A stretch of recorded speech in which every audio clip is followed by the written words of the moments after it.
Hello friend, SSC GD में जो normalisation होने वाला है तो आपको नॉर्मलाइजेशन के बारे में पूरी जानकारी पता होना चाहिए।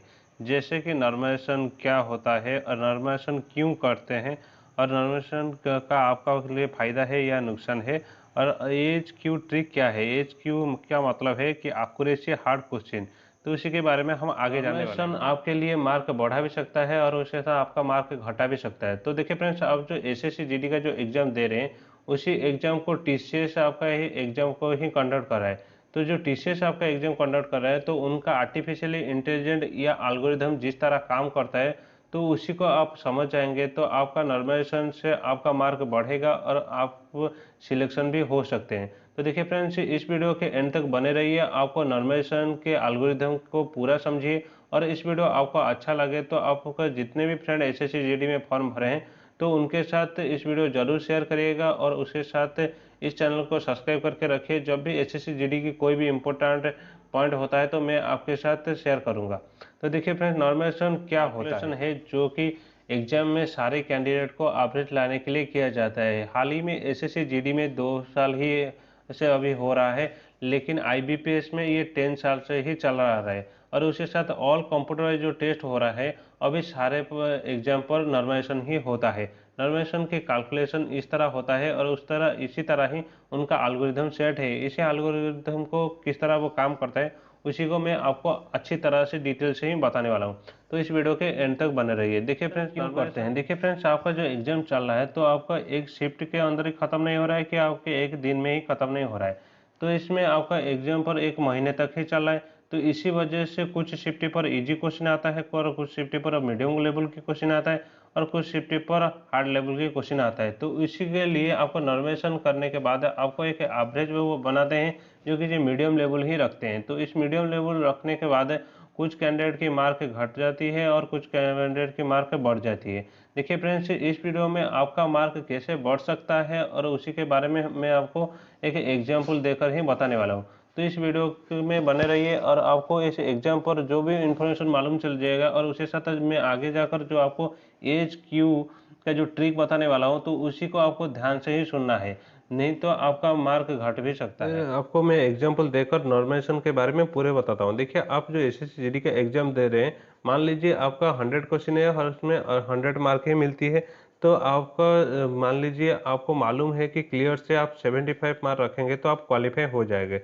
और उसके साथ आपका एक फ्रेंड है वो भी जानता है कि वो 75 मार्क रखेगा तो वो भी सिलेक्शन हो जाएगा। लेकिन आप जो एग्जाम पर जा रहे हैं तो आपको 55 क्वेश्चन आता है और उससे ज़्यादा आपको नहीं आता है। तो इसलिए आपको 55 करके ही बैठे हैं और उसके साथ आपका फ्रेंड भी 55 करके ही बैठा है। और लेकिन आप क्या कर रहे हैं, तो आपको जितने क्वेश्चन आपका बच गया है उसमें से 30 क्वेश्चन आप तुक्का लगा दिया। जो 30 क्वेश्चन आप तुक्का लगा दिया इसमें से आपका 10 क्वेश्चन सही हो गया। जो 10 क्वेश्चन सही हो गया तो आपका 55 या प्लस 10 मार्क जो मिलाकर आपका 65 हो गया है। और उसी के बाद ही आपका जो 20 क्वेश्चन गलत हो गया तो उसी में से आपका 0.25% की जो मार्क कटने वाला है। तो वो मार्क कटने के बाद आपका -5 मार्क ही कटने वाला है। तो इसमें से टोटल आपका -5 मार्क कटने के बाद आपका जो मार्क बचा है वो 60 मार्क बचा है। लेकिन आपको सिलेक्शन होने के लिए और 15 मार्क के कम है। और लेकिन उसके साथ आपको जो फ्रेंड है वो कोई भी टीका नहीं लगाया, तो इसलिए वो 55 मार्क ही रखा है। तो उन्हें सिलेक्शन होने के लिए और 20 मार्क ही चाहिए था।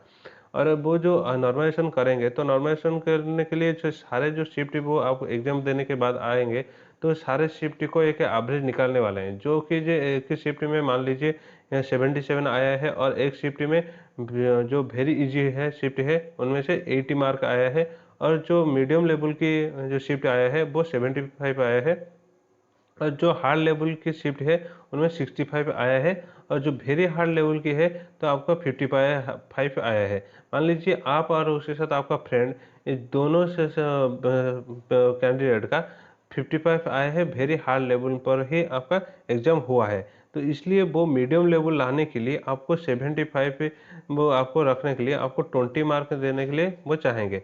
इसमें से धरो हार्ड लेवल को 10 मार्क देने के लिए चाहेंगे और वेरी हार्ड लेवल को 20 मार्क देने के लिए चाहेंगे। और उसके साथ जो वेरी इजी लेवल का है उनमें से 5 मार्क काटेंगे और जो इजी लेवल का जो क्वेश्चन है उनमें से 2 मार्क काटने वाले हैं, क्योंकि उसमें से ज़्यादातर आसानी से क्वेश्चन आता है था, इसलिए वो काटेंगे। लेकिन मैं आपको एक बात बताना चाहता हूँ, जब भी आपका मार्क घटती है तो 2 मार्क या 5-7 मार्क ही कटती है। लेकिन आपका जब मार्क बढ़ती है तो आपका मार्क 20 मार्क से 40 मार्क 30 मार्क ही करती है, सॉरी बढ़ती है। तो इसी हिसाब से बढ़ती है और भी आपको इसी से हिसाब से करती है।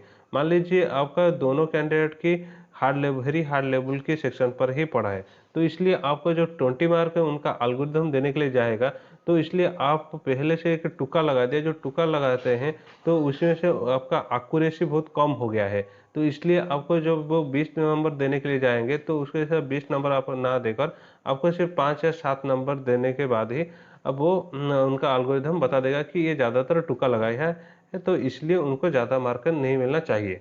और उसके साथ ये ज़्यादातर गलती ही करे हैं, उनका एक्यूरेसी बहुत कम है, तो इसीलिए आपको 7 मार्क देते हैं, जो कि जो आपका अभी 67 हो जाता है। और उसके साथ आपको जो फ्रेंड का जो 55 रखा है वो एक भी तुक्का नहीं लगाया है, तो इसीलिए उनका एक्यूरेसी बहुत अच्छा होता है, तो उसी के लिए उनके भी जो 20 मार्क देने के लिए जाएंगे तो उनको पूरी 20 मार्क ही मिलती है। और उसका जो 75 मार्क हो जाता है तो उनका सिलेक्शन हो जाएगा। लेकिन आपका सिलेक्शन नहीं हो पाएगा क्योंकि आप तुक्का नहीं लगाया है। सर, ये तुक्का ज़्यादातर लगाया है तो इसी वजह से। लेकिन आपका मन में एक सवाल आता होगा कि मैं तुक्का लगाऊं या ना लगाऊं। मैं आपको कुछ बताना चाहता हूं, जैसे कि मैं आपको कुछ ट्रिक भी बताऊंगा, जिस ट्रिक को आपको फॉलो करने के बाद आप जो तुक्का लगाएंगे तो आपका 100% जो भी तुक्का लगाएंगे तो वो सही होने वाला है। तो इसके लिए मैं एक अलग से वीडियो बनाऊंगा जहाँ पर आपको जो तुक्का लगाने की असली तरीका जो ट्रिक होता है, तो मैं उसमें कुछ ट्रिक आपके साथ शेयर करने वाला हूँ। तो देखिए एज क्यू ट्रिक क्या है। एज क्यू ट्रिक है कि एक्यूरेसी हार्ड क्वेश्चन, देखिए ये दोनों पर ही आपका नॉर्मेशन मार्क बढ़ने की संभावना ज़्यादा होता है, तो मेनली इस दोनों पर ही आपको ध्यान देना है। और एक्यूरेसी का मतलब है कि आप जितने भी क्वेश्चन अटेंड कर रहे हैं उनमें से कितना गलत है और उनमें से कितना सही है। आपका जितना गलत होगा तो आपका संभावना उतना ही कम होता है कि आपको ज़्यादा मार्क मिलने की, जो नॉर्मलाइजेशन पर ज़्यादा मार्क मिलने की। और जितने भी सही होगा आपका एक्यूरेसी उतना ही अच्छा होता है, तो इसलिए आपको ज़्यादा मार्क मिलने की संभावना होती है। और उसके साथ आप जितने भी हार्ड क्वेश्चन अटेंड करे हैं और उसके साथ आपको उतना ही मार्क बढ़ती है। ये सब आप जान सकते हैं कि ऑनलाइन टेस्ट देने के बाद ही। आप जब ऑनलाइन टेस्ट देते हैं तो आपके लिए ठीक है, आप ऑनलाइन टेस्ट नहीं देते हैं तो आप ऑनलाइन टेस्ट अभी से ही दीजिए। और उसके साथ आप प्ले स्टोर से या मेरे एक लिंक में से भी आप टेक्स्ट बुक का लिंक को डाउनलोड कर सकते हैं। और उस एप्लीकेशन को डाउनलोड करने के बाद ही आपको कुछ टेस्ट भी फ्री मिलती है और कुछ टेस्ट भी पेड भी मिलती है। जो फ्री मिलती है वो आप पहले दीजिए और उसके साथ उसमें से जो मेन मेन पॉइंट है वो आपको मालूम चल रहा है। जैसे कि इसमें से आप जो पूरी इन्फॉर्मेशन टेक्स्ट बुक देता है, जैसे कि आपका कितने भी क्वेश्चन आपका हार्ड क्वेश्चन आप अटेंड करे हैं और उसके साथ कितने इजी क्वेश्चन आप अटेंड करे हैं और उसमें से आप किस क्वेश्चन पर ज़्यादा टाइम लिए हैं और किस क्वेश्चन पर कम समय पर भी कंप्लीट कर चुके हैं, तो वो भी आपको वो मालूम चल दिएगा। और उसके साथ आपको किस पॉइंट पर आप वीक है और किस पॉइंट पर आप स्ट्रांग है और उसके साथ आपका कितने भी क्वेश्चन अटेंड करे हैं और उसमें से आपका एक्यूरेसी क्या है। आपका एक्यूरेसी 90% से ज़्यादा होगा तो आपके लिए बहुत अच्छा होता है, जो कि जो आपका नॉर्मलाइजेशन पर आपका मार्क बढ़ने की संभावना उतना ही अच्छा होता है। तो देखिए फ्रेंड्स, आप पहले फ्री जो टेस्ट वो देती हैं उस फ्री टेस्ट को कंप्लीट करिए। आप परचेस करने के लिए चाहेंगे तो आप उसे परचेस भी कर सकते हैं। जब आप परचेस करने के लिए जाएंगे मेरे एक डिस्क्रिप्शन कोड दे दूंगा, उस प्रोमो कोड आप यूज करेंगे तो आपका 35% तक ऑफ भी हो सकता है। देखिए फ्रेंड्स, इसलिए मैं आपको कुछ नॉर्मलाइजेशन होने के बाद जो मार्क बढ़ती है उसी का कुछ भी जो कितना मार्क बढ़ती है तो उसमें से मैं आपको बताया हूँ। जैसे कि 124 से 159 तक ही हो गया है। और उसके साथ एक एग्जांपल देते हुए बता रहा हूँ, जैसे ये सब इंस्पेक्टर का है और कुछ सीजीएल का भी है। तो देखिए ये जो 128 ही मार्क रखे हैं और वो मार्क बढ़कर 142 भी हो गया है। और इसमें से देखिए 147 ही था और ये 154 ही रह गया है। तो इसी की तरह ही आपको मार्क आपका फ्रेंड एसएससी जीडी में जितने भी फॉर्म भरे हैं तो उनके साथ इस वीडियो आपको शेयर करिए और उनको भी मालूम चले कि नॉर्मलाइजेशन होता क्या है और नॉर्मलाइजेशन के हिसाब से आप मार्क कैसे बढ़ा सकते हैं। और उसके साथ आप इस चैनल को सब्सक्राइब करके रखिए। जब भी एसएससी जीडी की कोई भी ऑफिशियल अपडेट आए तो मैं आपके साथ शेयर करूंगा और उसके साथ एसएससी जीडी की कोई भी इंपॉर्टेंट टॉपिक आए तो मैं आपके साथ शेयर करने वाला हूँ। तो थैंक यू फॉर वॉचिंग।